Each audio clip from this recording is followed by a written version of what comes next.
in the forwards. In fact, there's several changes in the forwards. World Cup tight head prop Lorenzo Cittadini's come in, and only one change in the back division, which means scrum half Toby Botes returns after missing the first 5 games because of injury. Also made 3 changes up front. Andrew Kyriacou back in the middle of the front row. Tim Barker alongside Dan Tuohy in the second row. And Mike McComish makes his first start of the season in the back row alongside the skipper Chris Henry. And those 3 well-mentioned changes in the back division. Darren Cave back in the centre. Jared Payne, the new man from New Zealand, in at full back. And the vastly experienced Ian Humphreys returns to the number 10 shirt. And there's the referee, the 41-year-old veterinary surgeon from Milan, Stefano Penny, refereeing his 6th league game. So Ian Humphreys, having missed the last 2 games, gets this one underway. Hugely important game for both these sides. Ulster determined to get back to winning ways, particularly at home. And having won away from home a couple of weeks ago for the very first time, that was against Glasgow. Treviso backed that up with a home win against the Scarlets and are looking to win a 3rd successive game for the first time since they joined the league. Good early opportunity for Ulster in the Treviso 22. Important at the set-piece functions to provide that platform. We saw Ulster at the start of the season beat Harlequins, who are now flying top of the table in the Aviva Premiership, and if they can get the solidity in that set piece and then get the tempo they require to really get their game moving, they're a difficult proposition. Just a pound a man, the advantage being enjoyed by Ulster at the moment, and already you can see Treviso laying out their stall in the set pieces. Lorenzo Cittadini, the 28-year-old who played in all 4 of Italy's World Cup games, drafted straight back into this side. Another member of the Italian World Cup squad, and Treviso incidentally contributed 10 players to that World Cup squad, is on the bench, the centre Alberto Sgarbi. Touch. Paul Marshall playing his 6th successive game this season for Ulster. Better Ulster scrummage. Marshall gets it away to Humphreys. Little chip through, that's cleverly done. Somebody may well have been impeded there, but the referee said play on. And that was cleverly done. A nice little bit of variation. Brendan Williams, the 33-year-old Australian, takes it quickly. Ulster's halfbacks covering Humphreys. Oh, good strike by Humphreys.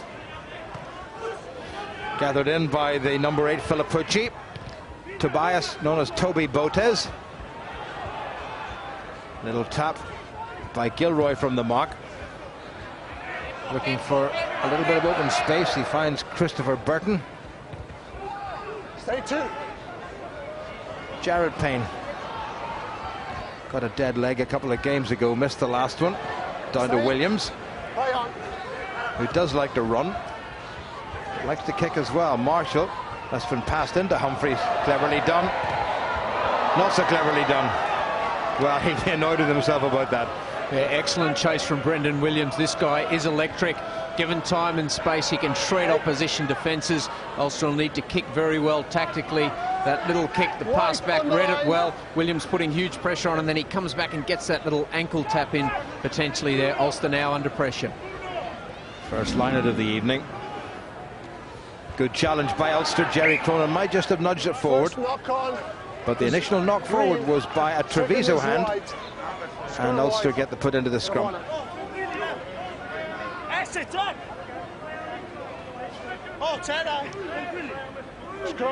Scrum is outside. Ulster will be looking for that experience that's been injected into this back line. Mistake first up by Treviso in the line out. Ulster an opportunity now to clear. The likes of Humphreys, Cave, Jared Payne all coming back in, which should help that decision making by that added maturity and experience they'll bring to the field. Well, Ulster's line-out has been the one consistent factor all the way through the campaign so far, thanks mainly to some outstanding work all the way through by Dan Tuohy in the second row. With the black headgear on is Tim Barker, playing in his 86th league game this evening, and more than half of those were for Glasgow. Crouch. Touch. Pose. Referee's gone round to the Ulster tight head side to see what's going on. scrum pops up. Marshall, Spence. No hands, green now. Slippery surface. Marshall did well to get it away at the second attempt. Humphreys. It's an awful pass. Jared Payne puts it down. Referee waits for advantage and none comes. And already there's been 2 or 3 little unforced Ulster errors there. Is that a sign of nerves, Ryan? Experienced enough guys, you wouldn't think it's nerves. It may be a little bit slippery. That one looked as though there was some handling error and then compounded further, playing behind the advantage line, just trying to get some space. Nothing wrong with the idea, just see it coming out of hand and slipping a bit. Probably a little surface, a lot of rain during the day, and a bit of surface dew probably not helping things. Well, a great opportunity this, with just about 5 minutes gone for the visitors from Italy.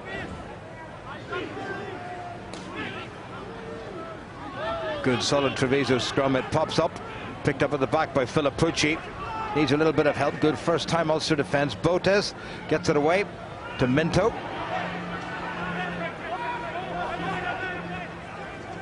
Here they come again, and Ulster's defence has got to be pretty watertight. Botes looking for Burton and finds his outside half. Fullback Ludovico Nitoglia, well taken by Ulster. So play advantage. Slow ball. Ulster have had time to regroup. Loose head pop, Michele Rizzo, another Italian international, 1 of 8 on this Treviso side. Burton. Galon, the most experienced man in the park and the oldest, 34 years of age. Here's the mark. And Ulster have given away the penalty, and Botes decides to take it quickly. Here's the mark. Number The 8. referee said you've got to take it through the mark, from and the side of the breakdown area. shouldn't be too many problems with Here's the mark. the conversation. Yeah, just going through a number of phases. Excellent tackle by Ian Whitten, lifting the man, driving him backwards. Dominant tackle. Unfortunately, Ulster not able to counter-ruck and turn over possession. And once again, it's those penalties within kicking range that have led to Ulster's undoing in previous weeks that they'll need to ensure doesn't become a habit. Well, the penalty came initially from 2 successive handling errors, and if you cut out those, then you're not in a position to give away kickable penalties like this. Burton makes no mistake whatsoever, so what a good start by Benetton Treviso, looking for a 3rd successive win in this year's campaign after 3 successive losses, and they're leading Ulster by 3 points to 0 with not 7 minutes gone. Ravenhill, a difficult place for visiting teams to come and get the win, but if you can get points early on, it gives that boost of confidence. If you're down on the scoreboard early at tough venues, it makes it very difficult to come back from. Chris Burton, born in Brisbane. Good restart kick, but well taken in by Benjamin Vermaak, one of a handful of South African-born players in this side. Well taken by Wannenburg. Payne, bit of width on it now. Here's Humphreys. That nearly worked. Darren Cave couldn't quite get it away to Ian Whitten, and the referee's playing advantage. Now Morisi gets it wide. Well, enterprising stuff now. Here's Botes into a bit of space, well covered by Paul Marshall, and the referee has brought them back to the initial knock forward, which is going to mean a scrum to Treviso. Why didn't you let it go, I think seems to be the message from the crowd, and I don't think it needs any translation. I thought he played a pretty long advantage, but that's fine. You don't mind seeing what's developed as long as that's consistent. Darren Cave just getting that offload, and unfortunately for Ulster, Ian Whitten just unable to hold on to that. Treviso try and counter-attack, but eventually it leads to nothing, and the referee quite right to bring that back.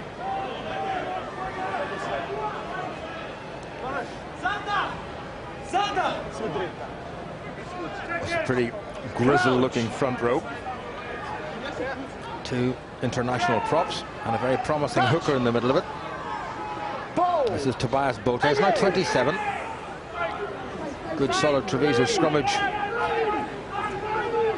That's to try to wheel them round if they can, and they've given away the penalty. Popping up, says the referee, and points the finger at Jerry Cronin, the Ulster tight head. Well, Tom Court and of Ireland and John Afoe of New Zealand still very much down under. Paddy McAllister is recovering from a little bit of concussion, is still there. Well kept in by Whitten, cleverly done by the big fellow. Here's Payne, and that's not a bad strike by Jared Payne. It will be a Treviso line-out, but it's much better 35 metres from your line than 5 metres. Yeah, some excellent work by Ian Whitten on that occasion. Good knowledge of the rules coming from inside the field of play, knocking the ball backwards, and that'll help Ulster with a bit of breathing space defensively. Taken well by Valerio Bernabo, another Italian international in this Treviso side. That's good protection of the ball. Filippucci has it at the back.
to his full-back, Nitoglia.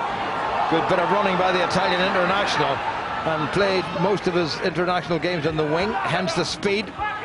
Taken on by Valerio Bernabo. This is a good piece of play by Treviso. Backs and forwards working well. Vermaak, big open side flanker. Botez again, now Burton. Back inside to Ezio Galon. Still they set it up, Filippucci. Keeping it very tight, maybe looking for a penalty. Here's Burton. Decides to kick. What a clever kick that is. What a clever kick, and very difficult.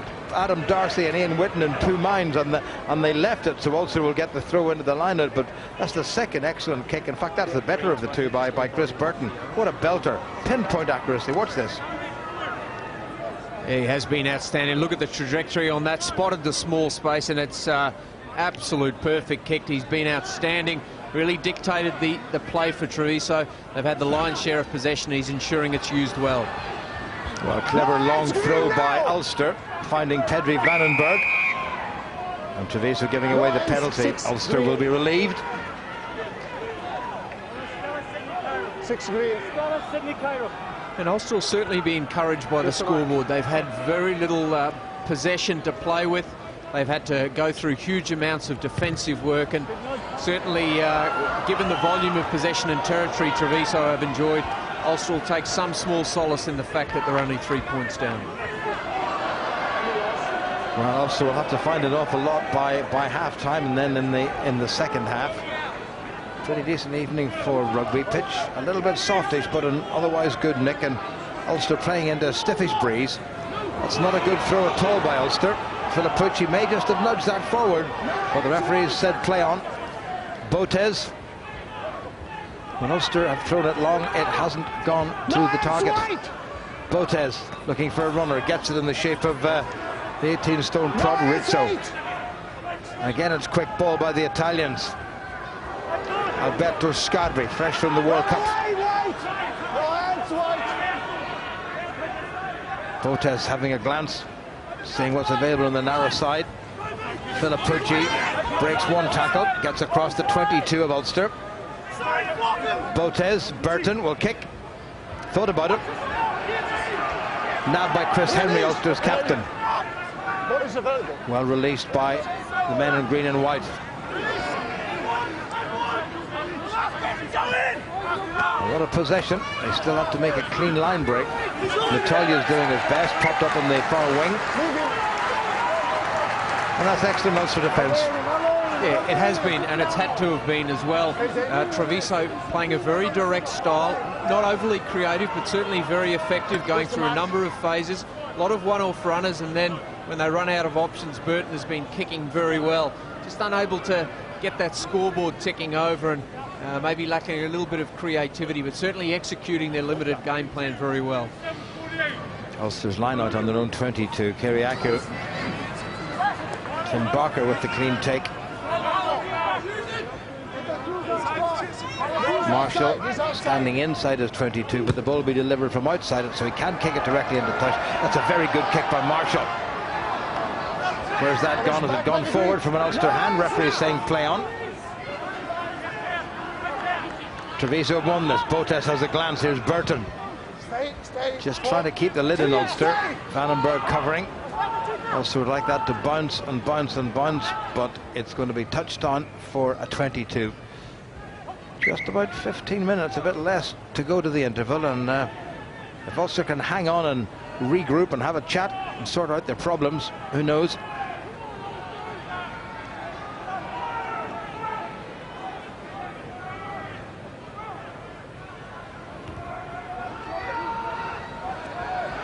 Long kick by Humphreys, well chased by Nevin. Spence allowed the catcher to take the ball and make contact with the ground. But Benetton have got men in support, and again they've produced another good piece of possession. Botez, Burton. Here's Williams. Nitoglia. Darren Cave with the tackle. Gets himself out of the way. Play on, says the referee. Great snaffle by Wannenburg. Here's Whitten. Encouraging now by Ulster. Marshall, Humphreys, Declan Fitzpatrick. Sets it up again. Now Marshall, Humphreys. This is out Henry. Spence rode the tackle well. Such a strong young fellow. Better by Ulster. Humphreys. Again, Tuohy playing out of his socks this season. Barker. Marshall. Humphreys back inside to Chris Henry. Just about flat and no more. Here's Marshall. Now Humphreys. Wannenburg. Such a tower of strength. Humphreys again. Mike McComish. Well set up by Ulster. A little bit more width in this one. And Gilroy drops it. Just maybe took his eye off it. Wasn't a great pass, but Ulster at least have recovered. And they've recovered possession. And they've given away a penalty for coming into the side. Well, Ulster going through a huge number of phases would have welcomed the opportunity to play with some ball in hand, but once again excellent defence by Treviso, denying Ulster really any advantage line ball, and the penalty resulting from some good counter-rucking from Treviso.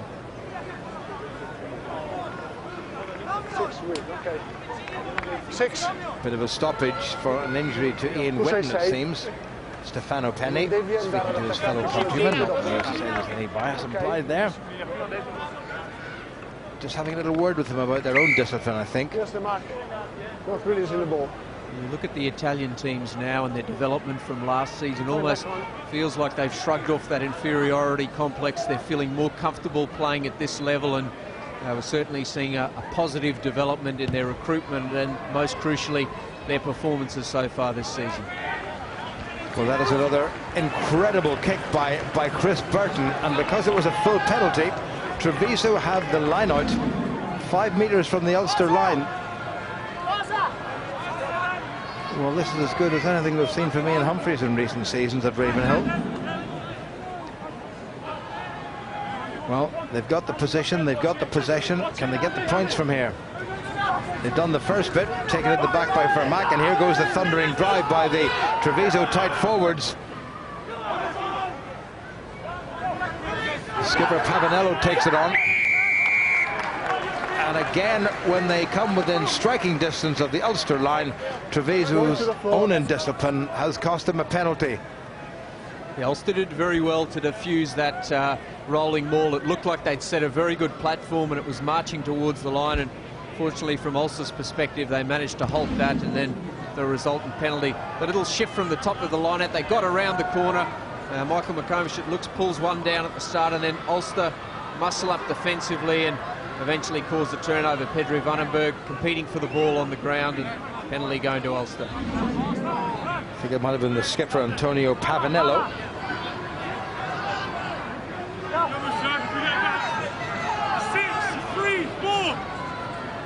Kyriacou. Well, Tuohy takes it. When they go past 4 in the line out, it's not all that satisfactory for Ulster this season, but Dan Tuohy has secured it. Humphreys. He's given that plenty of height, hasn't he? Spence knocks it backward. Ulster need to win this. Well taken by Whitten. Good angle by the big fellow, and not a bad kick either. Plenty of space on that far side. Gilroy comes thundering up. Across goes Tommaso Iannone. Doesn't find his touch. Well taken by Humphreys. Looked outside him. Now gives it to Adam Darcy. Change of direction. Ulster need quick ball here. That's better. Humphreys. Going to keep the lid on it, but Burton is beautifully positioned. And replies, is it with interest?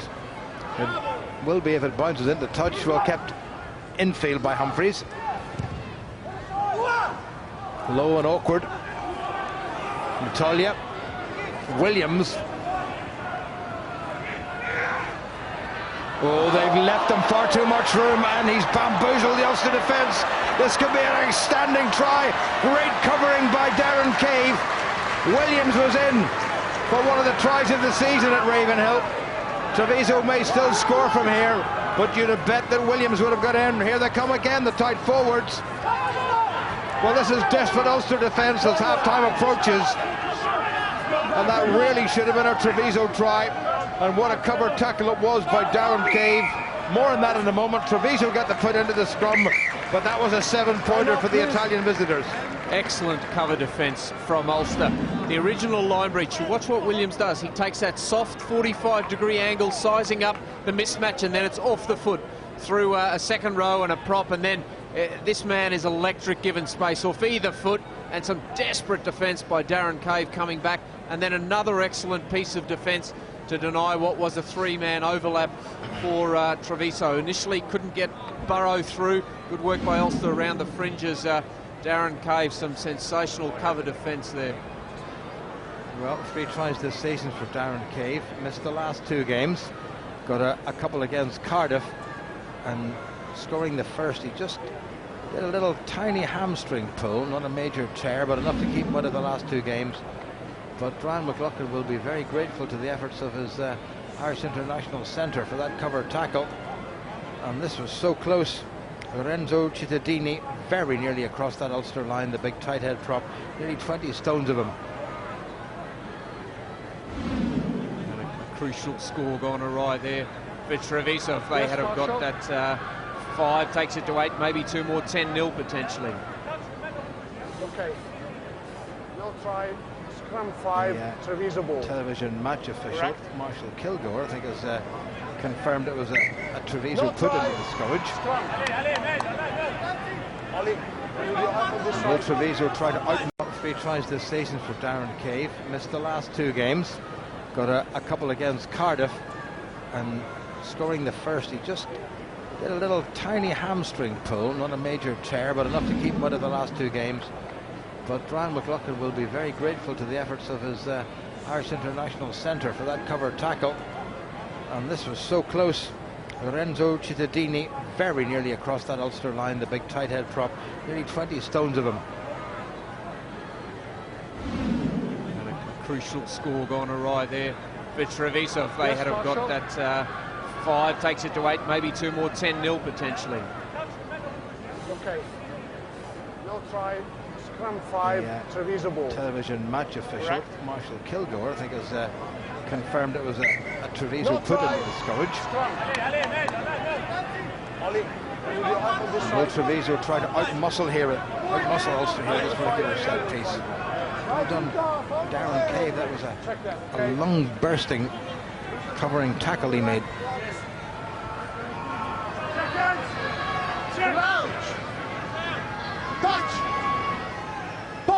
Most important scrum of the evening. Captain Fitzpatrick under all sorts of pressure there from the vastly experienced Italian international, struggling just to maintain his bind and his feet position, Fitzpatrick. I can't see the Treviso scrum wanting to release this ball. They're going to try and grind this out relentlessly. Crucial point in the game for Ulster.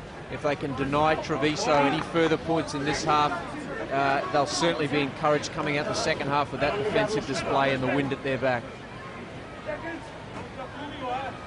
Toby Botes just has a little glance to see where his half-back partner, Chris Burton, has positioned himself.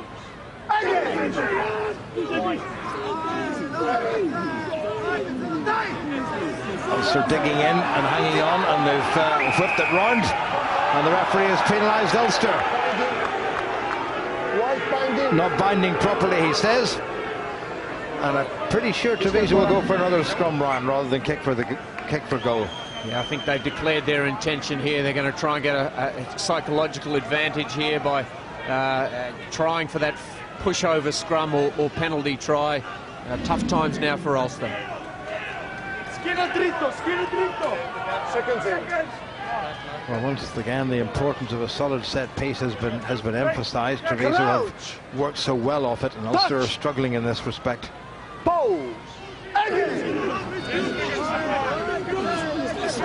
Fitzpatrick not able to get that first bind, and therefore he's been pulled inward and downward. Referee is having another look. Is he going to go for the post? He's given another penalty, and I think if it happens again, it's going to be a penalty try. But to be fair, at that scrum, certainly Treviso did not look as if they're going to push Ulster across the line. If he doesn't bind, I have no many options to use. Okay, speak to him. Well, the referee has told Chris Henry that he's not happy with the Ulster scrummaging, and he's told the Ulster skipper to go and have a word with his fellow forwards. Okay, I'll stay this side. Declan Fitzpatrick, I think, is saying that he's not been allowed a chance to bind on his opposite number's jersey. Yeah, on another night, that scrum goes round the 360, and Ulster get the penalty, but certainly, you know, Treviso now feel they have dominance in this area, and they're trying to pursue that for points on the board. 2 scrums, 2 penalties. Is it going to be third time lucky for Treviso? It'll have to be fourth time. You stay here. It was just a genuine collapse. Chris. You can see that ground digging up underfoot. Difficult conditions for the front rows, and they'll move it across, you feel. Warning is forward. Well, the clock is ticking away, but I don't think Ulster can sustain this pressure for over 6 minutes. Something has got to give. You can't spend this amount of time in your own 22 and not concede points. It's their excellent defensive efforts that have kept them in the game up to this point, and just require another 5 or 6 minutes of concentration. Touch. Pose. Quicker ball.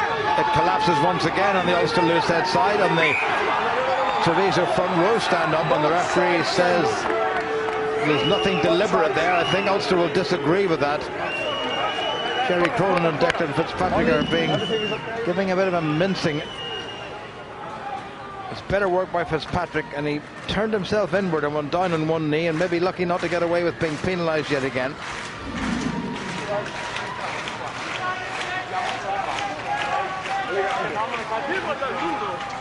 Antonio Pavanello, the younger of the Italian international Pavanello brothers, having a word with his pack once again. And another minute has elapsed, so just over 5 minutes then for Ulster to withstand this Treviso pressure. Touch. Pose. Well, Fitzpatrick is not getting bound at all. And again it's a penalty. Botez tries to take it quickly. And surely the referee, is he going to the pocket? I think he is going to the pocket, and I think Declan Fitzpatrick is going to be binned. You've been told he has to bind. Well, that's very unfortunate for Declan Fitzpatrick. He's going to be binned. They'll have to bring on a prop, and the 2 boys they have on the bench are 19 and 20 years of age. So Declan Fitzpatrick getting binned for not binding properly. Yeah, Declan Fitzpatrick, you can hear him there talking to the referee about the angle at which Treviso are coming in at the engagement, and then following the engagement, and that body angle making it difficult to get the bind. So what will Ulster do? Adam Macklin has come on as a replacement, but he's normally a tight head prop, as indeed is Declan Fitzpatrick. And will they move Jerry Cronin to the unaccustomed position of loose head prop? 4 minutes to half time. You may well have heard Marshall Kilgore, the TMO, say.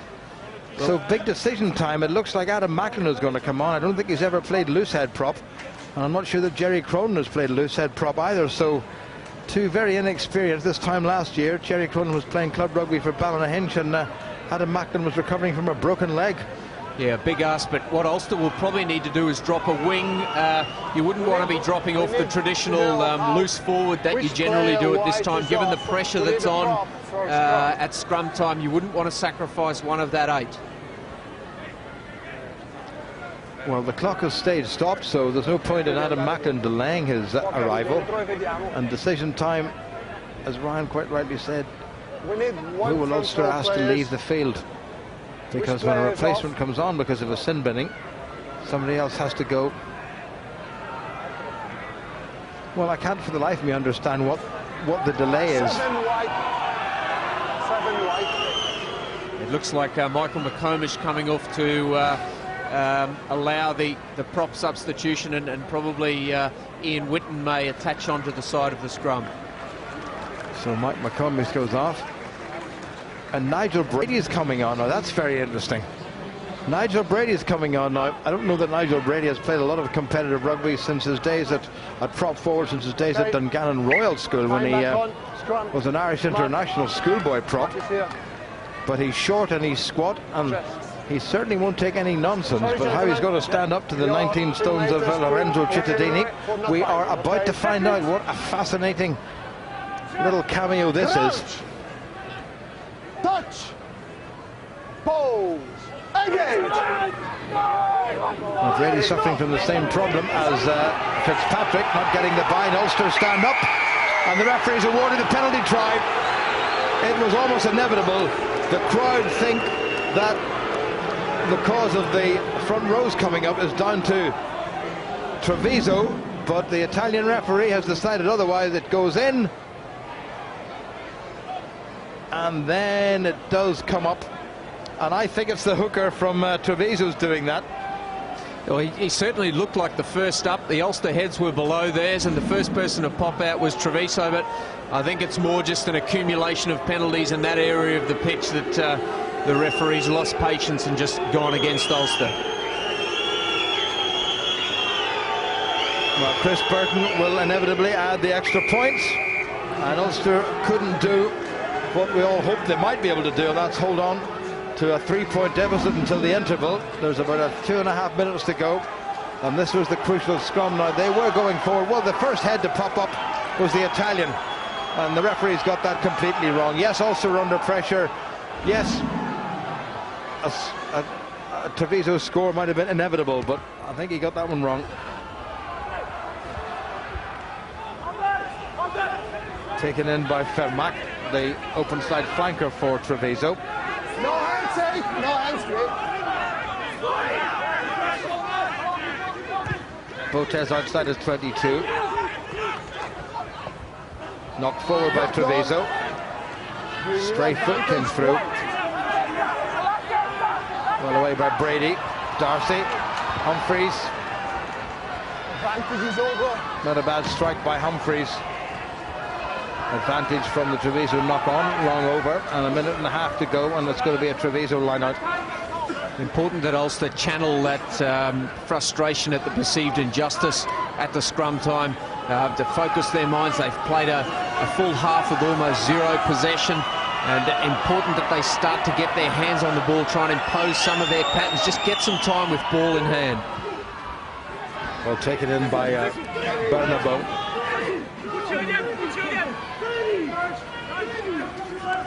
Filippucci at the back, just controlling things.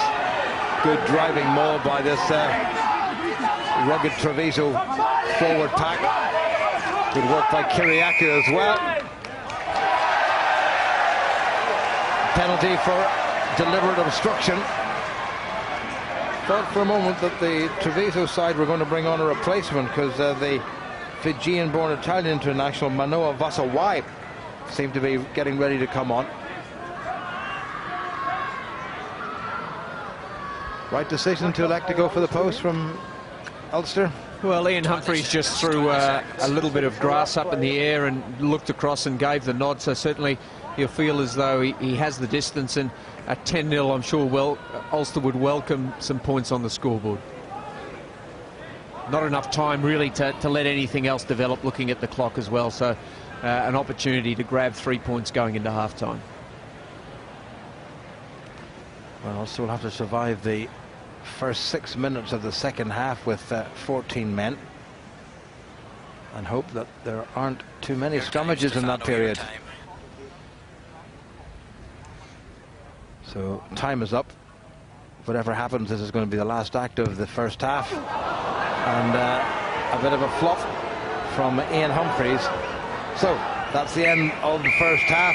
The Ulster forwards under severe pressure all the way through at the scrummage. Some interesting interpretations by referee Stefano Penne, but certainly in terms of possession and territory, you can't deny that Treviso deserved to be in the lead. As it is, the half-time score at a rather wintry Ravenhill is Ulster 0 and Benetton Treviso 10.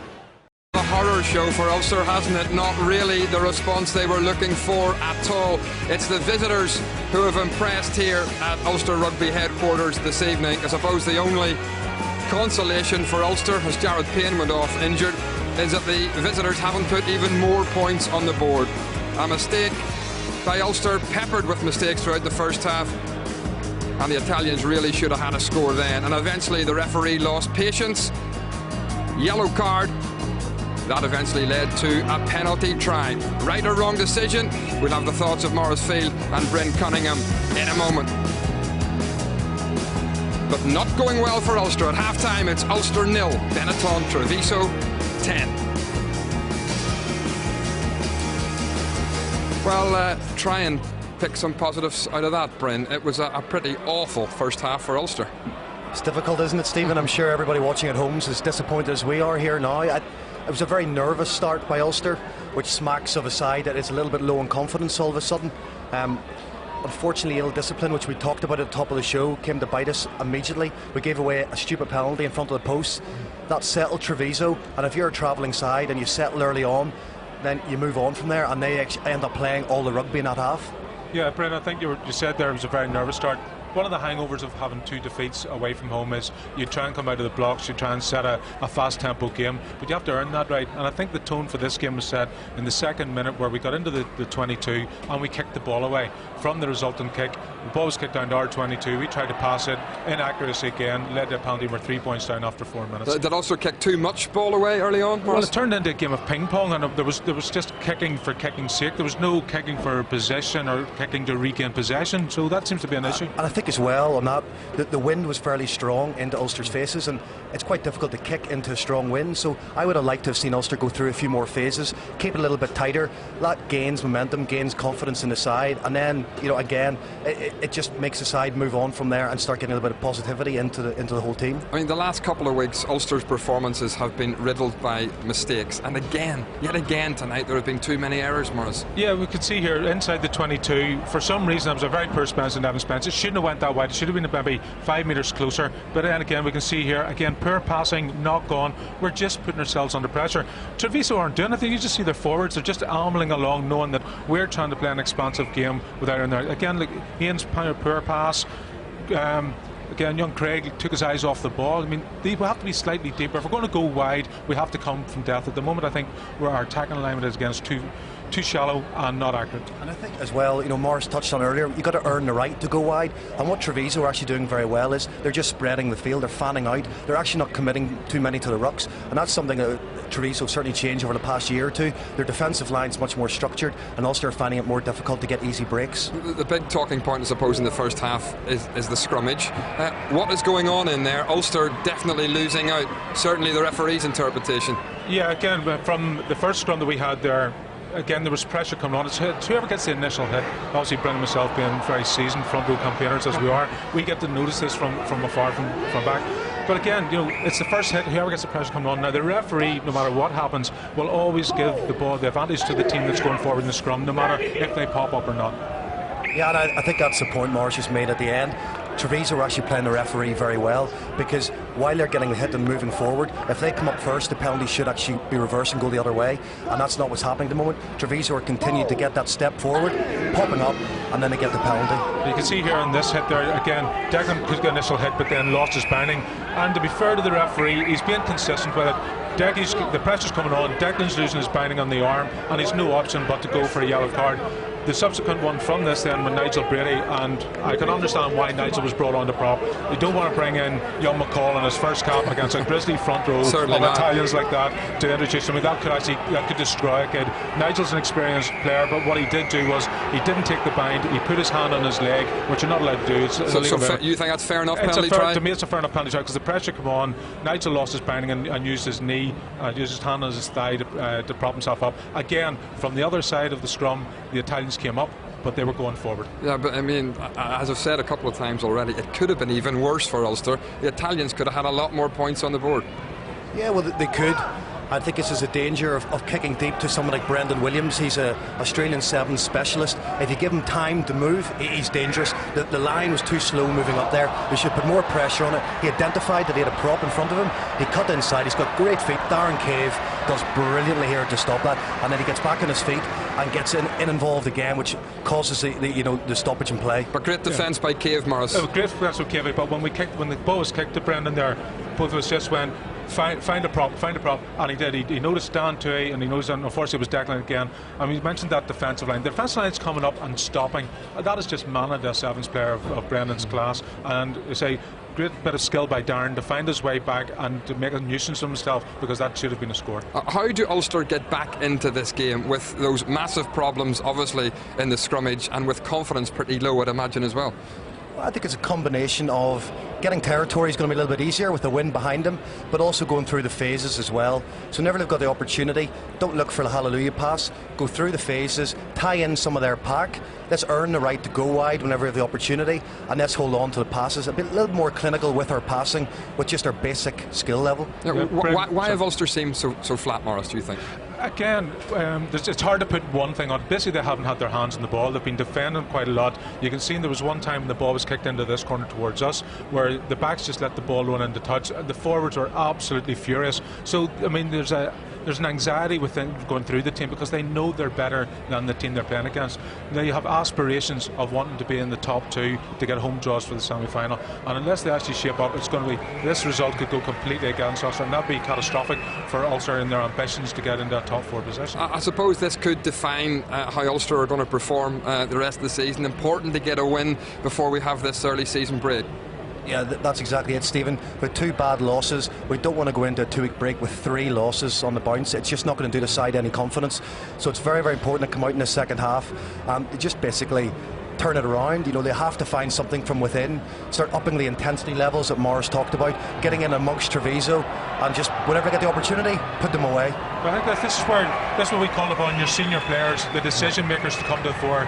The Darren Caves, the Chris Henrys, the Ian Humphreys, they have to come to the fore and now start to boss this game. And it has to be simple. Do what Treviso did in the first half. Play a very, very simple game, put the pressure on the defence, and make the defence try and run out of their own 22. OK, thank you, Morris. Bryn, for the moment, we'll pause there.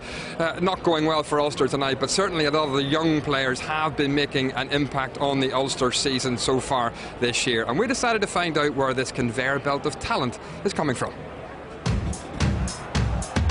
Humphreys, nicely done. Marshall, his first try for Ulster. Paddy Jackson has a go himself, and he's right through. What a score this is going to be for the teenager. In a nutshell, we're just trying to find the future stars for Ulster and Irish rugby. Process starts at a young age, and we bring them through. To the public, they probably see it first when they leave school, when the boys leave school after the Schools Cup. We then formally introduce them to the academy, but the work goes before that down to about 4th, 5th formers.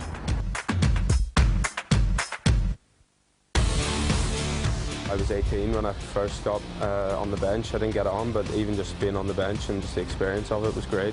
Paddy Jackson, what a try! I've always come and watched, and it's totally different on the pitch. Couldn't stop looking around at the crowd and the players I was with.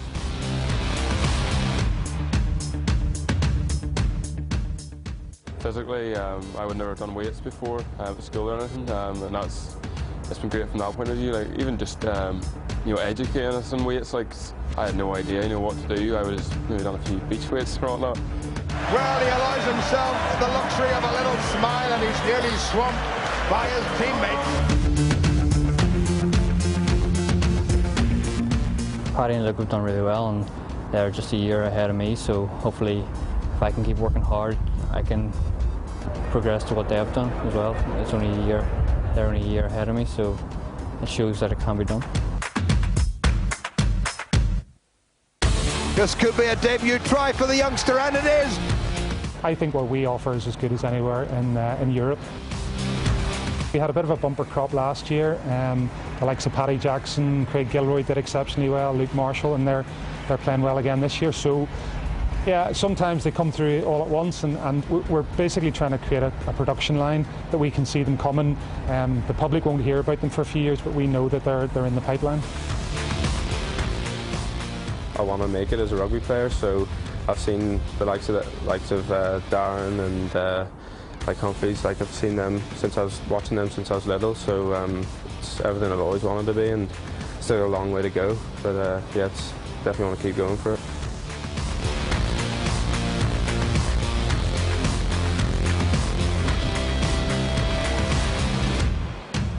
those are just some of the graduates. Will Paddy Jackson have a part to play in the second half here at Ravenhill tonight? But really, Bryn Morris, it's, as you say, it's going to have to be the senior players who step up second half if Ulster are going to prove that they can perhaps get their hands on this magnificent trophy we've got with us this evening. Yeah, I think so. Obviously, you've seen Paddy warming up there, and maybe the change of Ian's shoulder maybe playing on his mind at the present moment. So there may be a switch there. I can see Mike McComish being brought off, Chris Henry moving to 7, and Robbie Diack coming in with the ball skills that he has, because he's a very intelligent footballer, and that's what we need now. We need intelligent rugby players playing the game in the right parts of the park.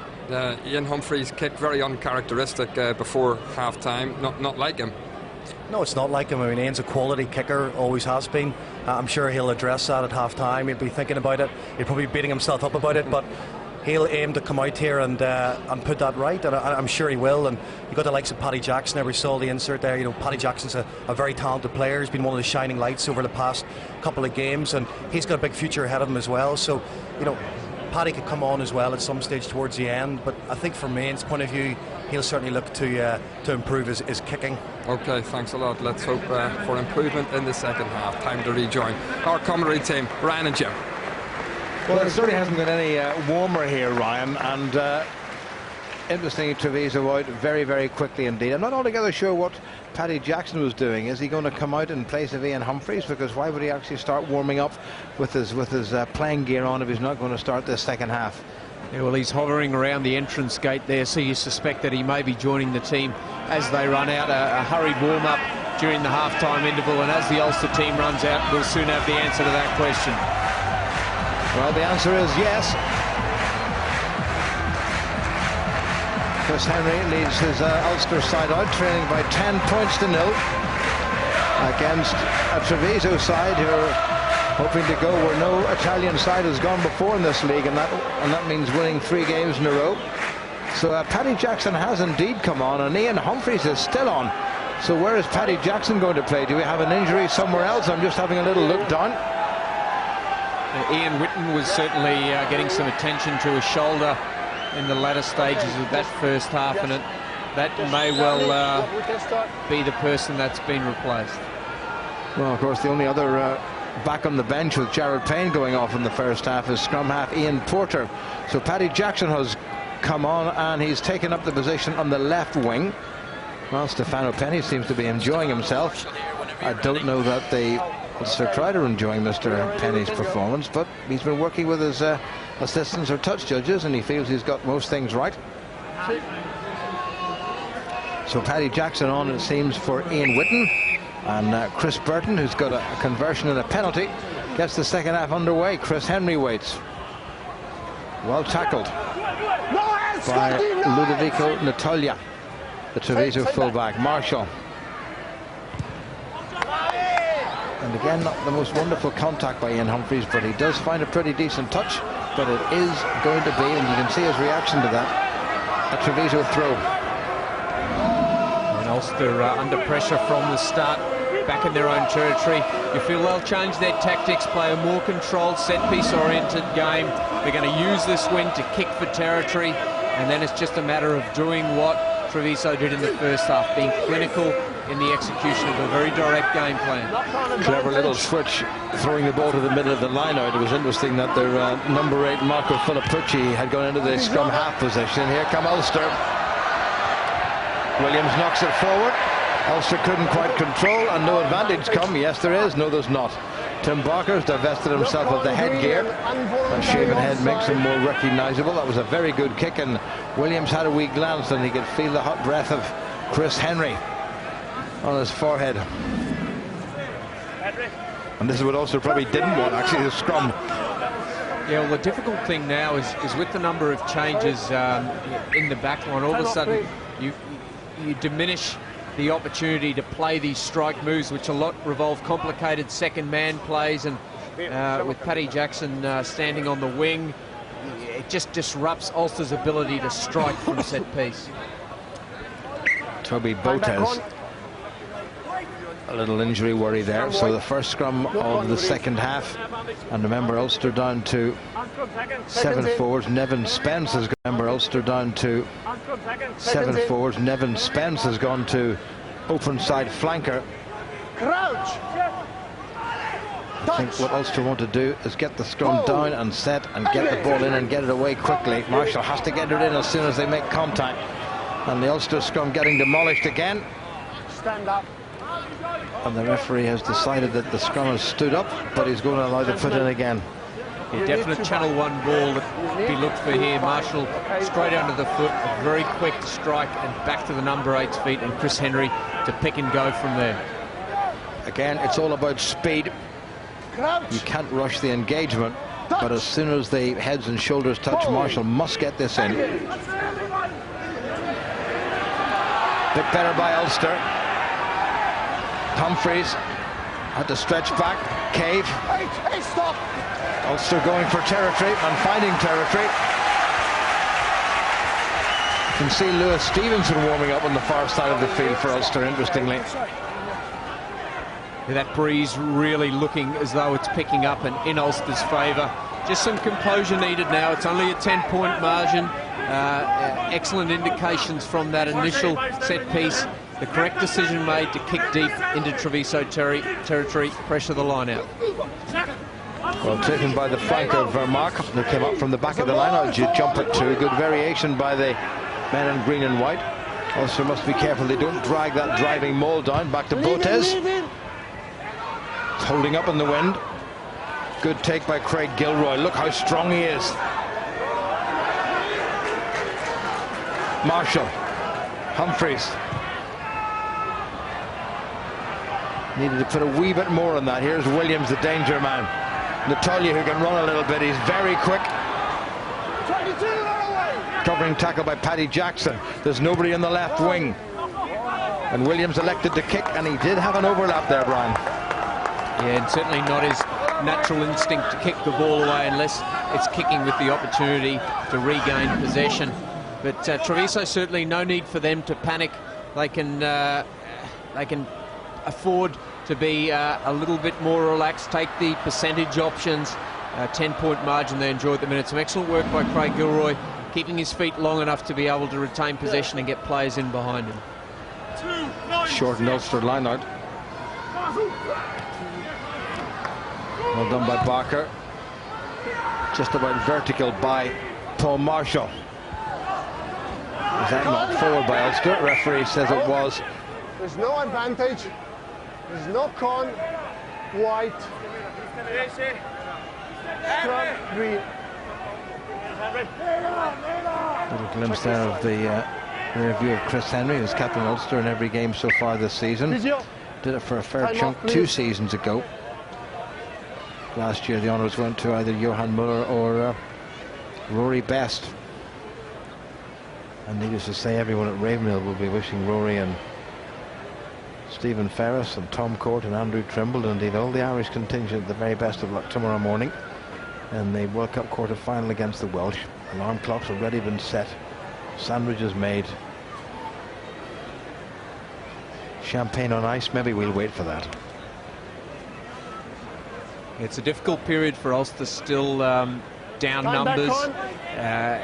Proved crucial against the Dragons last week. That's where the Dragons got their points and were able to hold on from there. Ulster won't want to concede any more points until they're back to the full squad number. Well, any good side, as the Dragons showed last week, will score between 6 and 10 points when the opposition is down to 14 men. It's another good Treviso scrum, and they're really putting Ulster through the mincing machine there, and the referee has given another penalty. And again, it's for not binding on the far side. Well, it's a difficult one. Ulster are down to 7 men in the pack there, and you know, you feel maybe they should have put another one on. Whether that would have made a difference, we'll never know, but certainly it's given the penalty, and it must be right at the end of range here, kicking into the wind. Well, if Chris Burton, who's pretty well wrapped up, he's got headgear on, he's got plenty of stuff to keep out the Ravenhill cold. And if he nails this one, Ulster will need a couple of converted tries to win this game and stop a slide after a pretty good start. Burton wastes no time. Has that got the legs? It hasn't, you know. Here comes Humphreys. And that's not a bad strike at all by Ian Humphreys, his best kick of the evening. So Ulster have a bit of a let-off, and Mike McComish and the sin-binned Declan Fitzpatrick due to come back on again. So Ulster will have their full complement, and will that galvanise them into a little bit of something or other, because it's been conspicuous by its absence so far this evening. You can see Chris Henry and Paul Marshall walking around there, clapping, geeing the guys up. Ulster understand what's at stake in this game. The ability to halt that two-game losing streak, go away for the break of 2 weeks for the World Cup semi and final, and come back with some sort of momentum in the season.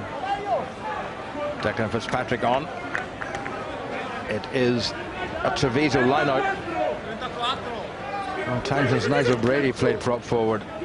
Great ball by Treviso. Again, it's the open side flanker. Vermaak takes it. And that's that well-controlled, well-organised drive by the visitors. Referee's got the hand out for the penalty. Here's Botez. Gets it away to Tommaso Iannone. Great support from the skipper, Pavanello. The second row partner, Bernabo, takes it on a little bit more. As the referee is still playing advantage, Vermaak with the tackle, the man who won the initial line-out. Botez, Burton looking for a drop at goal. Well charged down by Ulster, and he is going to bring them back for the penalty. Well, he does like to play a lot of advantage, doesn't he? He certainly does, but if he was playing advantage, clearly there was none there for Treviso, and coming back now, it's still right at the edge of range, but you feel Treviso will still try for it. Excellent work, quick out of the blocks there from Ian Humphreys and Chris Henry, who ultimately was responsible for the charge down, and Treviso deciding it is just beyond range and looking to kick deep, probably look to get that driving maul going again. Well, Craig Gilroy pointing to the corner as if to try to encourage the assistant on this side to adjudicate that the ball had gone into touch and go, but it didn't, and it's going to be a 5-metre line out for Treviso, and they're keeping all the pressure. They're playing a very sound tactical game. Yeah, you know, another excellent kick by Burton. They've been millimetre perfect for the majority of the game, and that's what set the platform. Vermaak takes it again. Will this experienced pack take it forward? The answer is absolutely. Ulster managed to slow it down and maybe even pull it down, but the referee is happy that it wasn't illegal. Looking for runners, knocked forward, I think, by Francesco Minto.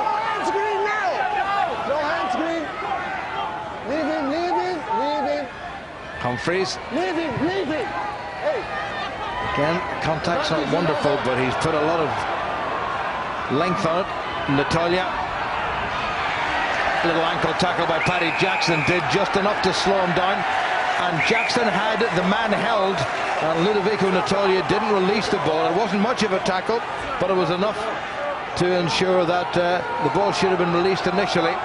Holding on, according to the referee. Great work by Paddy Jackson. Nitoglia tried to sidestep the youngster. He got him, and he held him, albeit by the ankle. That was good enough. Ish. Certainly had contact when he made the tackle, and then the Treviso player got to his feet. Paddy Jackson did release him after that, but the referee had already made the ruling, and a welcome penalty for Ulster. Time for them to try and develop something now from this set piece. There hasn't been a stage in the game where you can say Ulster have retained possession and gone through the phases for a 5-minute period, and they'll certainly look to do that to try and get some purchase in this game. Well, Ulster now, I think, are going to bring on Lewis Stevenson. Treviso have got 3 replacements lining up, more of those as and when they come on the field. 32-27-48. Kyriacou, that doesn't look desperately straight. Marshall, Humphreys, Nevin Spence. Haven't seen much of either himself or Darren Cave in terms of ball in hand. Referee has given the penalty against Treviso, waiting for Ulster advantage as Tim Barker progresses up to the 10-metre line. Darcy went for a gap that was closed pretty quickly, and again the referee's playing a lengthy advantage, but Ulster really have gained nothing from it. So Humphreys, outrageous dummy, and they will come back for the penalty, and with the wind behind them you wouldn't be surprised if Ian Humphreys has a go at the Treviso posts. Yeah, definitely within range, and Ulster on this occasion benefiting from the long advantage play by the referee, looking for a little gap, the pass going to neither of the two players coming up in support and being brought back, and Ian Humphreys will certainly fancy this. And there's no need for Ulster to panic. Some excellent scrambling defence has kept them in this match. On balance, Treviso should have been a lot further ahead on the scoreboard. The reality is they're not. Ulster can find a way back into this game, and with 30 minutes still left, no need to panic. Can we do after kick?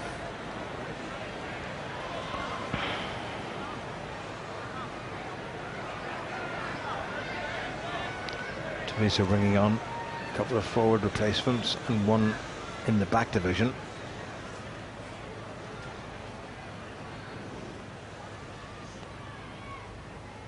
Ian Humphreys is straight in front of the Treviso posts, and he has put it just to the side of the Treviso post. So a penalty miss just before half-time, a penalty miss 11 minutes into the second half, and the score remains at Ulster 0 and Treviso 10, and he hooked that, not by much. And 13 or 14? 13. 13 substitution. 8. A number of substitutes being lined up now. Treviso not waiting until their players tire before they reinvigorate the team, bringing on some fresh substitutes to try and keep the momentum going their way in this match.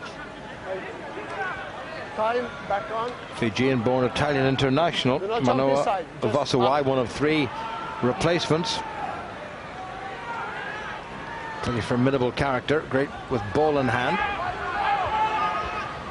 Well taken in by Ulster.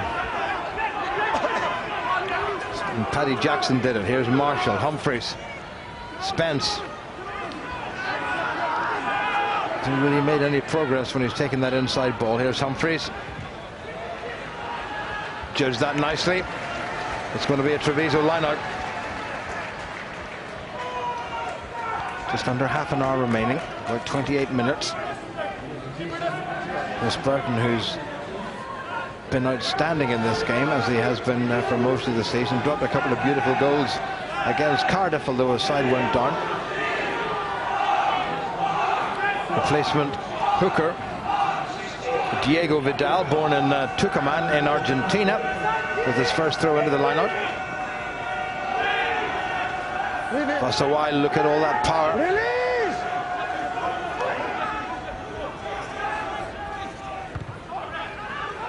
Botez, that's hanging in the wind. Good take by Gilroy. Good sidestep by Gilroy. Great strength by the young man. Marshall, Humphreys, Paddy Jackson, nicely done. Flip forward in the pass by Darren Cave, and a Treviso scrummage. Yeah, Ulster guilty of being a little bit speculative there.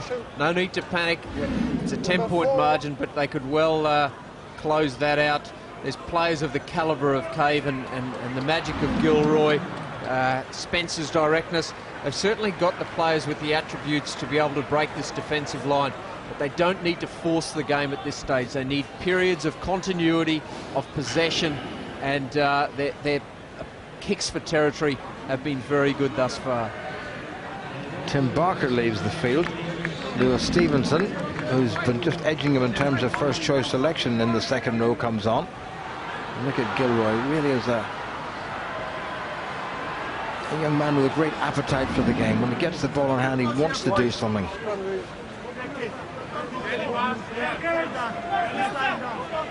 Well, on a cold night, they need something to cheer themselves up with.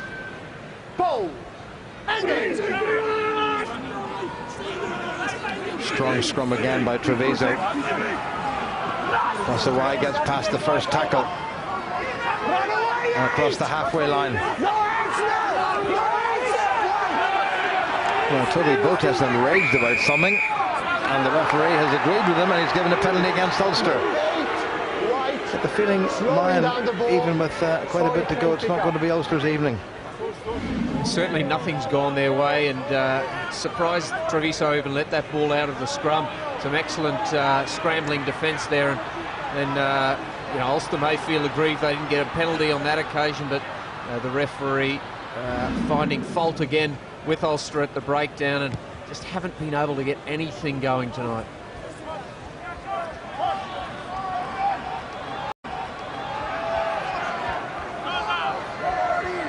Well, Treviso have brought back on the man who went off for a blood injury, Morisi.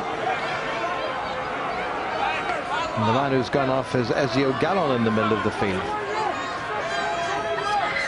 And the enormous Alberto Sgarbi is on. This is the 29-year-old Diego Vidal.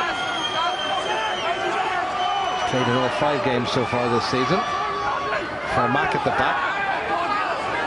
Good defensive work by Ulster, really thrust them back, and that's the first serious turnover of this game. Humphreys, he's got that away well. That's very good work by the Ulster forwards, and 10 out of 10 for that effort. Yeah, I think it was Chris Henry maybe who managed to work his way around the opposite side of the line out and get his hands on the ball, just as Treviso looked to have set up an opportunity to get some attack into that play. It's a very clever work at the line out to turn over possession. Well, Treviso in possession and in the right part of the field as well, just inside the Ulster 10-metre line. Vidal, Bernabo, Tuohy tidies it up.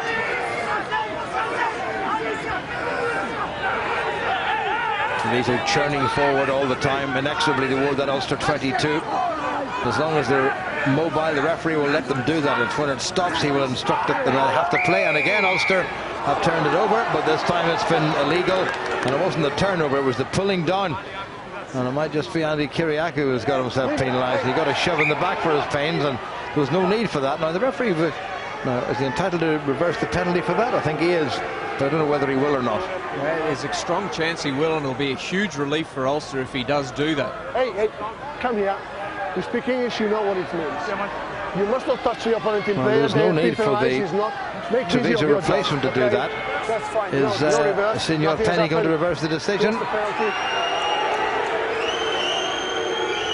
No, he's not.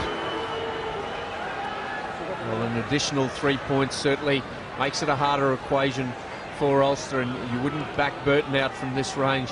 He's kicked superlatively out of the hand all evening, and bar the one kick from the ground, which was clearly outside his range, he'll certainly feel confident standing over this ball. Ulster warming up, tight head prop Adam Macklin. Looks very straightforward from there. And that's a good kick by Chris Burton. And it's looking like a more difficult evening for this Ulster side, who started the season in such great style. Last time we were here at Ravenhill, they romped home against Cardiff, but they have been under serious pressure, mainly in the set scrummages from a well-organised Treviso side, and Ulster's error count has once again been probably too high. McComish might just have been in front of that, but away they go. Great tackle by Nevin Spence on Toby Botez. Nobody at scrum half for Treviso. Skipper himself may well have to double up, but he's left it to Minto. On the right wing, Tommaso Iannone is in there as well. Good tackle by Chris Henry. In fact, it was Febby Wannenburg who made the hit. Been a patient and well-constructed display by Treviso, orchestrated by that man Burton. What a great kick that was. Here's Gilroy. McComish looping round outside him. Well, he's got the full range of skills, Craig Gilroy, and I'm prepared to bet you a handful of golden guineas, as you used to say in old money, Ryan, that 4 years' time, when the World Cup comes to the UK, Craig Gilroy will be in the Irish squad. Yeah, I certainly wouldn't oppose you on that bet. Crucial now for Ulster that they continue to pressure this line out from Treviso. A couple have gone awry, and they'll look to try and turn over possession here. Crucial now that they get some points on the board and get a purchase in this game. Nothing has gone their way tonight. They haven't been able to get anything going in attack, and they've just defended for large portions of the game. Good disruption at the Treviso line-out, as we saw Adam Macklin coming on there to play tight head prop for Ulster. Jerry Cronin has left the field. Tuohy into Wannenburg, who takes him a bit on the high side. Botez, good pressure now from the Ulster pack, and here's Gilroy. Gets the body in the right position. Marshall, now Humphreys, Darcy, Paddy Jackson outside him, awful, and away goes Burton. I don't think he's going to get caught. His opposite number, Humphreys, is chasing. He needed to dive, and Burton may well have rounded off a momentous evening for Treviso. We're right at the end of the third quarter, and Chris Burton has been the star of the show. Yeah, symptomatic of Ulster's night. Things just not going according to plan, and comes off the side of the boot, and the reactions of Burton, who has been the most influential player on this pitch and just had enough in the legs to go the distance and get across the line. And Treviso will certainly feel as though that's the game wrapped up from here. Well, there's nothing Ian Humphreys could do, and he's not the slowest player in the world, and Chris Burton may not be the fastest, but the gap never really closed, and Burton has had an excellent evening. A week ago when Treviso turned over the Scarlets in Italy, it was Brendan Williams who was the man of the match, and Burton can't have been too far behind. So Chris Henry has got to keep those Ulster heads up. He needs to get them round in a circle and have a little word with them. 18-0 down into the last 20 minutes of this game, and here's Burton to convert his own try, and he's done just that. Well, we were saying that Ulster needed a couple of converted tries to take the lead after that last penalty went over. Now they need 3 converted tries to take the lead. And you look at it at the 16-minute mark, Treviso's performance really has been outstanding. Their set piece has been dominant. They've controlled the contact area. Tactically, they've got it dead right, and the execution through Burton has been first rate. What a take by Gilroy. Spence, McComish. Good little offload. Here's the massive Macklin. Marshall. Can Ulster respond? They're going to try, you know. Wannenburg, Humphreys. Seemed to be a little bit of obstruction there, but the referee says no, and the ball went forward. Was there an Ulster player held just before? Well, he could take the ball? Yeah, the question is, did the player, he obviously can't tackle a player without the ball. He is entitled to stand his ground, and it'll be interesting to see from the replay which one of those has occurred. Well, Marshall whipped it away very quickly. Nice little soft pass, lovely little wraparound. Now, Ulster complaining that there was a little bit of obstruction. Yeah, and Darren Cave may well have a case. The arm was put around him. I think the referees adjudicated that pass was forward. Excellent take by Gilroy. They're really trying to spark Ulster into action. Well, is it all too late for Ulster? There was a certain little bit of urgency there. But this would be, if the scoreline stays this way, a remarkable win for Treviso. Their second win ever away from home in this competition. And this time the penalty goes against the Treviso front row. Ulster have got to think quickly. They've got to get into touch quickly. Humphreys does just that, albeit scruffily. Ulster just have to pick up the pace, Ryan. Yeah, it's the execution that's let Ulster down. They've spent so much time defending. When they have got the opportunity with ball in hand, something's just gone wrong, either the timing or the pass, the handling of the ball. They just need a good clinical execution, a good set of 5 minutes with ball in hand. Well, there's the straightforward ball run at the front of the line-out, courtesy of Dan Tuohy yet again. Ulster trying to turn forward, but Treviso were well organised. Mike McComish has the ball there. Marshall just indicating he wants a runner on the narrow side. Paddy Jackson obliges. But it's not quick ball and it's not a clean ball. Marshall managed to get it away. Humphreys, Spence queuing up for him. That was Morisi took him down. Marshall again. This is better. Here's Humphreys. Darcy does well. Pick up by Chris Henry, the captain. Great pressure now by Ulster. Quicker ball. Cave.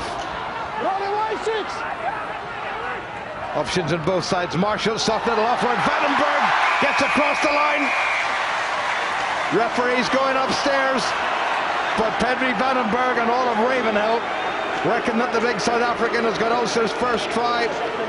Is there a glimmer of light at the end of what looked like a long tunnel? Some excellent work here by Darren Cave initially. Some good ball security, recycled the ball. Then Paul Marshall winds up as if it's a long pass, draws the in defender and gives a gentle little pop ball to Pedri Wannenburg, who gets over quite easily.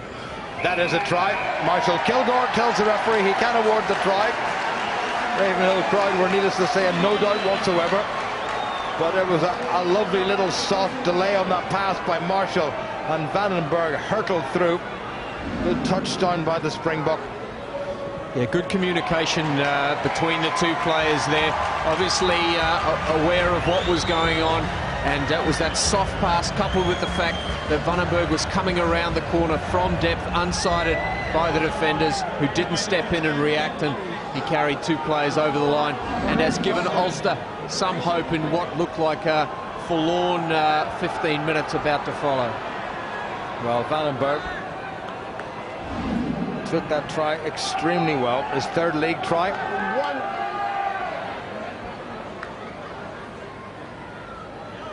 A couple of replacements for Treviso, and they're bringing on replacements in the tight forwards. Matthew Muchinyat has come on. Restart by the man who's done most of the damage to Ulster.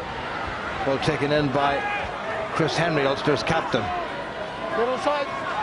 Marshall giving that plenty of height as Williams comes back, and he's left to take it. Has to jink his way through. Good covering by Ulster. Back to Humphreys. Loads of space in this side. And what a good tactical kick that is by Humphreys. Well, Humphreys down, or Ulster down, but not yet out. Yeah, and very pragmatic is what Ulster need to do. Quite often you look to attack from positions you shouldn't be when you're down by this amount of points. There's still 15 on the clock. Ulster still need to execute. The right option is still the right option, whether it's the first minute or the 65th minute, and Ulster now in good position to put some pressure on Treviso. Treviso taking a couple of men out of the line out. Fossawai is in the scrum half position. Once again, it's Vermaak who's been a great auxiliary jumper for the visitors, and Ulster shunting them backwards. There's a wee bit more urgency and a bit more devil about this Ulster pack. Nigel Brady has come on for Ulster, and Ulster get the put into the scrum. Well, the crowd are getting behind this Ulster side, and young Adam Macklin, who impressed last week when he came on against the Dragons, has put in a lot of work this evening. You can see the four players there working in unison, driving Treviso back, and an excellent result for Ulster. All of a sudden, it's taken the best part of 65 minutes to give the crowd something to cheer about, and they're responding to this increased urgency from the Ulster team and getting behind them. It all started with a good set piece in quickly. That's a lot better by Ulster at the scrum. Humphreys, Spence has a go himself. Great handoff, Spence just taken down. Great head of steam for Ulster. Marshall. Gilroy nudged it forward. Well, that was a great chance for Ulster. But what was encouraging, Ryan, was the Ulster scrum.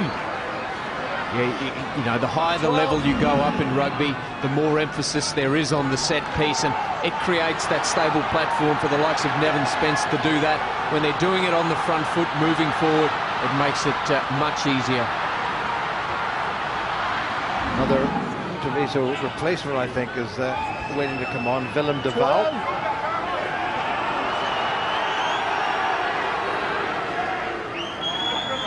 And off goes Morisi, who's been on and off. And on and off, or is he going off? Yes, he is.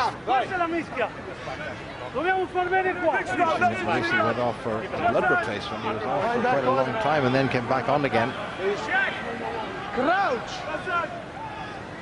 Ulster put any serious pressure on this Treviso scrum with 13 minutes remaining. Ulster needing 14 points to win this game. That's not a bad scrum. What's the referee going to do? Nothing at the moment. De Waal gets it away, and it's going to be an Ulster line-out. There is time, Ryan. Yeah, there's no doubt there's time. It's going to take a miraculous recovery from Ulster to get the points here. One mustn't forget as well, bonus points always count towards the tail end of the season, and Ulster need to do everything they can to ensure they get something out of this game. 7, I can see Robbie Diack coming on. Cross to you, Cronin. Might be Mike McComish who's going off. We'll have to wait and see. It is Mike McComish who's going off. 7 is there. I can see Robbie Diack coming on. Cross to you, Cronin. Might be Mike McComish who's going off. We'll have to wait and see. It is Mike McComish who's going off.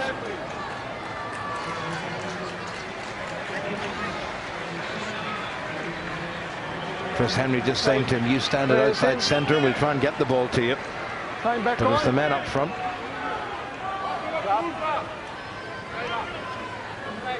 Good to get a first start for your province out of the way. Well done to Mike McComish. Nigel Brady, fast approaching 100 starts. Tuohy, magnificent take.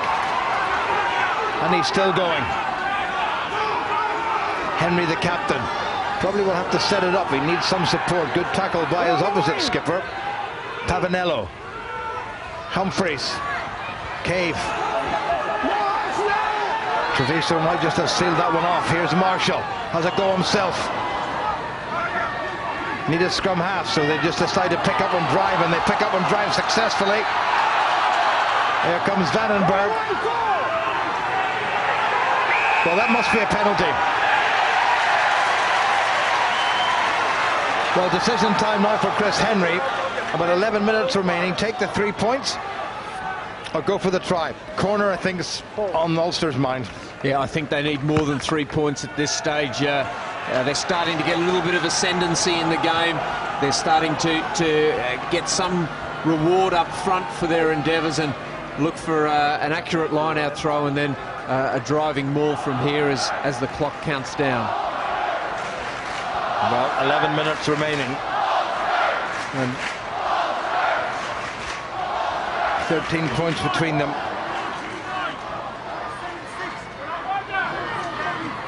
Tuohy with the tap, still there for Ulster. The stretch, it may be another try for Wannenburg. The big fella has done it again.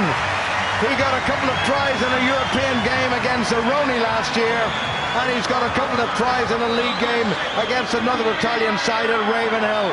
And this will put the proverbial cat among the pigeons. It wasn't the greatest throw in the world for once. Tuohy couldn't gather, but Wannenburg did.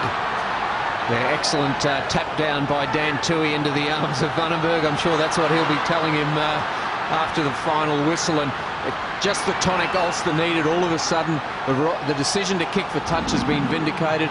Important kick coming up now to put Ulster within striking distance for what looked like an improbable victory at the 60-minute mark.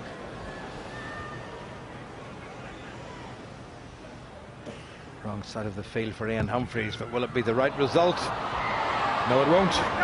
No, it won't. So 8 points between them, and Ulster still outside losing bonus point range. And Treviso will not be in any great rush to get this game underway. Well, it has been a remarkable little turnaround for Ulster, a mini turnaround if you like. 9 minutes and a wee bit remaining.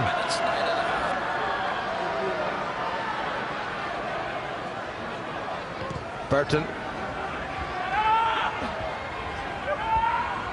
Taken in by Tuohy. Taken in. Out.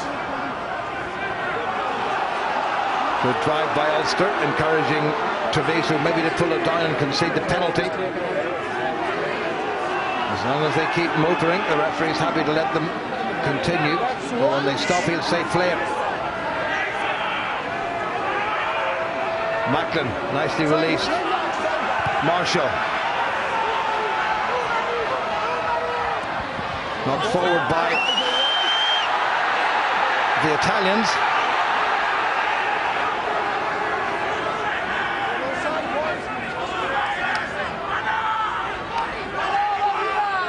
Botes wants the ball in his hands.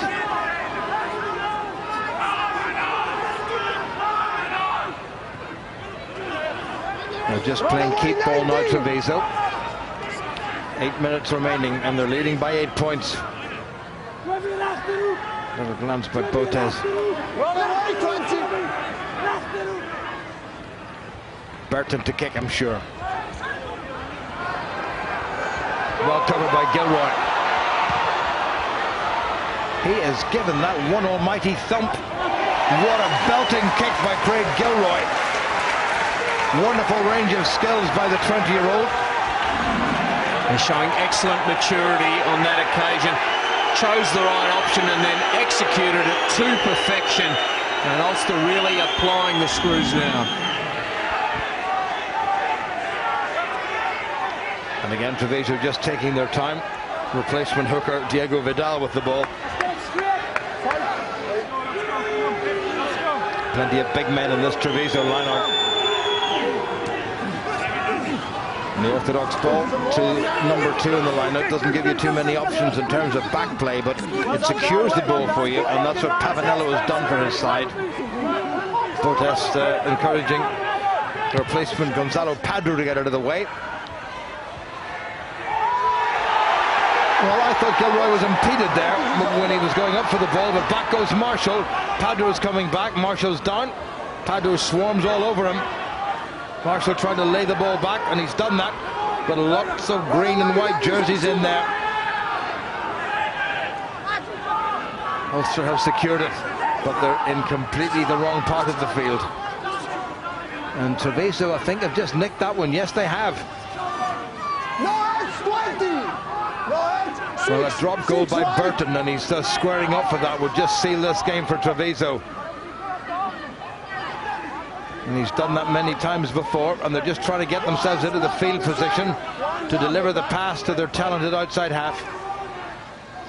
Yeah, they'll just keep going around the corner, get a central position, and Burton will look for that sealer for them.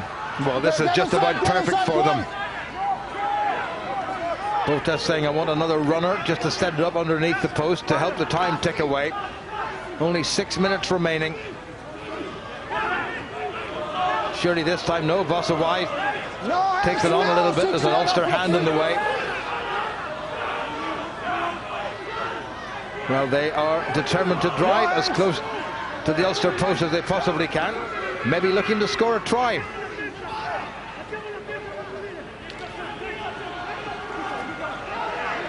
Well, this is high-pressure stuff from Treviso, and again they pick, and again they drive, and they're very close. And are they across the Ulster line? They're not quite. Well, what a finish. Ulster had a great spell there. Treviso trying hard just to copper fasten a fantastic victory for them. And the referee has given a scrum to Treviso. Excellent defence around the fringes there. Treviso, initially it looked as though they were going to set up for a drop goal with Burton in the pocket, and then they got the scent in the nostrils and tried to just go around the corner in 2s and 3s, and what it has done is allowed that clock to tick towards 5 minutes left in this game. 5 minutes. Ulster now have to score a converted try and something else to win this game, and they're not in the right part of the field. And the clock has stopped. Chris Henry's giving his side, well, some serious encouragement. Just a pity that little purple patch by Ulster hadn't come a lot earlier in the game. This might have been a different outcome. It'd be hugely disappointing if Brian McLaughlin's side, having won their opening 3 games, lose the second 3 games, and then of course after the break for the World Cup, everybody will be back at more or less full strength. When you look at these Italian teams, and Treviso probably the stronger of the two, the depth they're now developing in their squad. Another year on, they've got more Italian internationals back, more experience at this level, and they really are a growing force, and certainly welcome to maintain the vibrancy and try and dilute some of that dominance that the Irish regions have enjoyed in recent times. Well, the key selection for me was the choice of the Italian World Cup huge tight head prop Lorenzo Cittadini.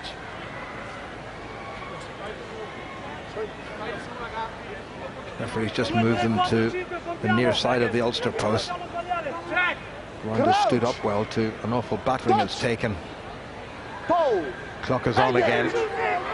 Into the last 4 minutes. Good solid strike and good control at the back. Front rows go down, and the referee says that was accidental and they have to do it again. But this is ticking down this clock, and Treviso now are in a position where they're not only going to win this game here in Ravenhill, but they're going to deny Ulster even a losing bonus point. Treviso are in the part of the pitch they want to be at this late stages in the game. The damage was done much earlier. They're hanging on now, but certainly they're trying to get that last little bit and squeeze every bit out of the dominance they've enjoyed in that scrum. Macklin doing a good job on the Ulster tight head side. He's got that back nice and flat. Here comes Vasavai. Very strong, taken by Nevin Spence right underneath the Ulster post. And that's where they are. Botes is complaining, and the penalty's been conceded. And Burton, I'm pretty sure, will simply pop that between the posts and put this game well beyond the reach of a very disappointed, and you have to say, apart from that little patch, disappointing Ulster side. It wasn't a bad Ulster scrum. Vasavai got pointed. And you have to say, apart from that little patch, disappointing Ulster side. It wasn't a bad Ulster scrum. Vasavai got well, ran into Nevin Spence. Chris Henry was there too. And we're Ulster players off their feet. The referee's having a good look, and he's well, hasn't hesitated in giving the penalty against Ulster.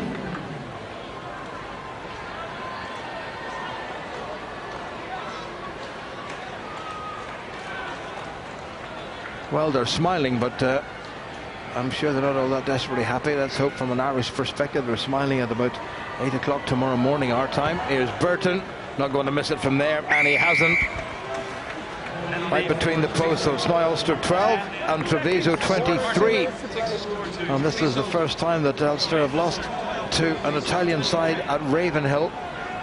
There's the old clock at the War Memorial end saying it's 10 minutes to 9 on a chilly evening. Humphreys with the restart. Botes, who's been excellent, nearly got away. Vasavai, who's been a powerhouse since he came on. Good replacement choices there. Little offload. Wannenburg just nudged it forward. The double try score for Ulster. Referees playing advantage, and Wannenburg tackled his fellow South African Vermaak.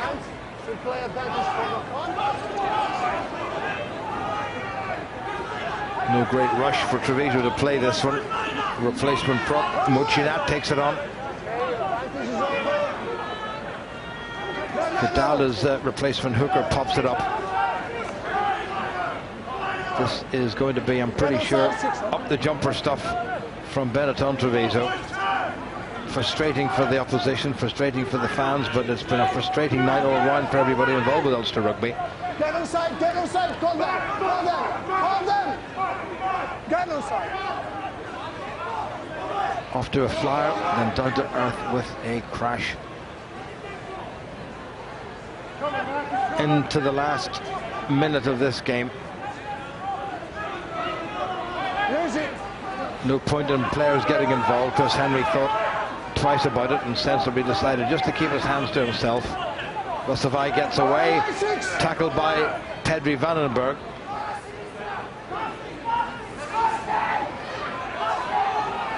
But it really all started in the set piece in the first half, and Ulster's scrum took such a roasting that allied to a number of fundamental handling errors didn't help Ulster's cause.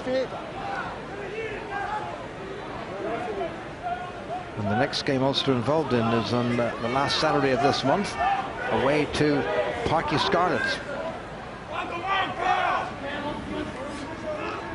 Now, if this comes back on the Treviso side, all they have to do is pop it into touch, and I'm sure that's going to be the case. Vermaak takes it on yet again. Ulster stuck on the Treviso 10-metre line. And these last few minutes are an excellent demonstration of what Treviso have done well all game, and that's tactically astute. They're not giving the ball away. They're very happy. You can see by their reaction what this win means. Well, it certainly means a lot for Treviso, and it says a lot for Italian rugby. They came here minus, well, 8 of their, in terms of their starting lineup, 9 of their World Cup players. Ulster minus 9 of theirs. No major injury worries for Ulster, apart from Paddy McAllister. But Treviso had a lot more about them. Their scrummage was quite outstanding, and in Chris Burton they very much had the man who was dictating the pace of this game. 10-0 up at the interval. They come back, and with Burton kicking a penalty and converting an intercept try, they raced away to a 20 points to 13 lead. Ulster came back 2 tries from that man from short range, Pedri Wannenburg, a conversion by Ian Humphreys, but right at the end Burton popped one over for the visitors, who have come away from Ravenhill with a very famous win for them. They have now won 3 in a row. Ulster have lost 3 in a row, and much for Brian McLaughlin and co to contemplate. And the final score here at Ravenhill is Ulster 12 and Benetton Treviso 23.